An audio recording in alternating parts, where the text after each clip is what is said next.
Hi, Catherine. I just want to thank you. I thought you guys did a great Facebook ad. I own a creative agency, and I thought you guys did really well. It came at the right time. I'm hoping that Badlands Ranch food is going to help my little Lucky girl.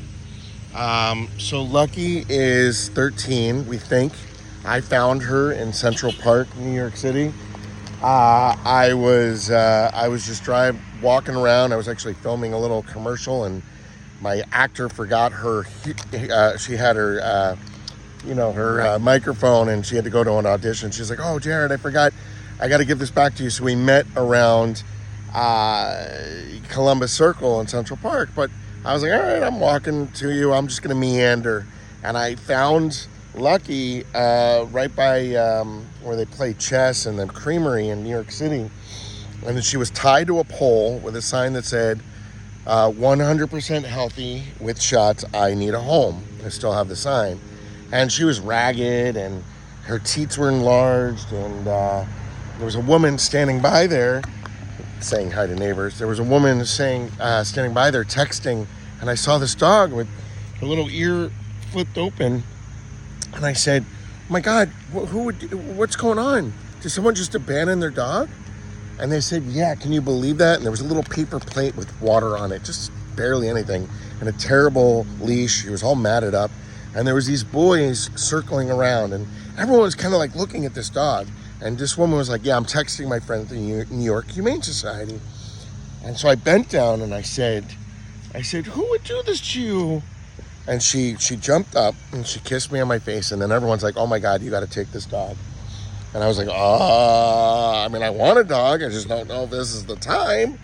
And so I was like, all right, I think I'm getting a dog. And so I talked to the woman in the Humane Society. She's like, "No problem. Sorry, this is getting a little long. You can take her. Just bring her by. We'll take care of her." So when I started walking with her, I didn't even know how to get back on a subway at that point. I was like, I don't even know how to function with a new dog. It's like, I've had dogs, but I was like, I don't know what I'm doing now. But I looked down at her, and my actor friend had come by, and she goes, "You have a dog now?" I was like, "Yes." And I said, "I guess she was a lucky girl that I found her." And then instantly I was like, "Oh my God, that's her name." So we've had Lucky for, 13, 12 years now. We're not sure her age, but we know that she was pregnant when we found her, or had just given birth. So there must have been some awful puppy mill in New York City that got rid of her. And then we've had her, and she's been our best friend. She's been the most amazing dog, very loving. We say she's like the best cat we have ever owned. And recently, she's had a lot of trouble eating. I used to make her food, or I did make her food, similar to what you were doing. I made it with quinoa and broccoli and celery and carrots, ground beef, sweet potato. So I tried to find a whole bunch of mix of things. And my vet was like, "Well, you got to supplement it with a," sorry, the lawnmower guy is here. You got to supplement it. See you guys. You got to supplement it with some kibble. So I was using Blue for a while, then I was using Purina One, but... Oh, you were looking for me?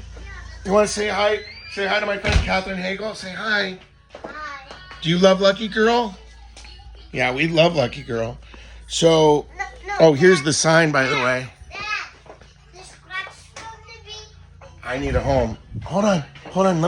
I'm just going to finish this. I'll be right back with you. Trying to multitask. So, I make her food. And, I was freezing it, same thing with the freezer space. So it's quinoa, it's ground meat, celery, carrots, no onions, of course, and the ground meat. Now, I usually put it in her bowl, and I would do it with a little bit of this kibble here. She just stopped eating. Throwing up water, we couldn't figure out what was going on. We found out that she had congested, or her heart had grown. She was having kidney disease, all that. So we got to use benzopril and vetmedin and prednisone and Lasix and renal. I mean, it's just getting insane. But she can smell.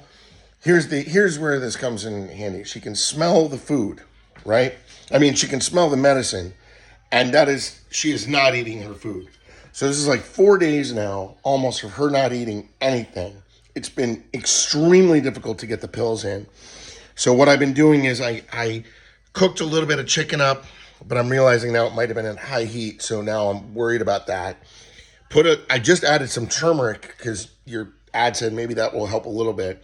And I crushed up the pills and sort of mixed in now. She was eating a little bit of the quinoa, but I'm going to try your stuff. I'm hoping this will be a solution. I'm desperate for her to eat. I don't want to lose her. And I know that her breed can live till 17 years old, and she's just not ready to go. Her spirit is there.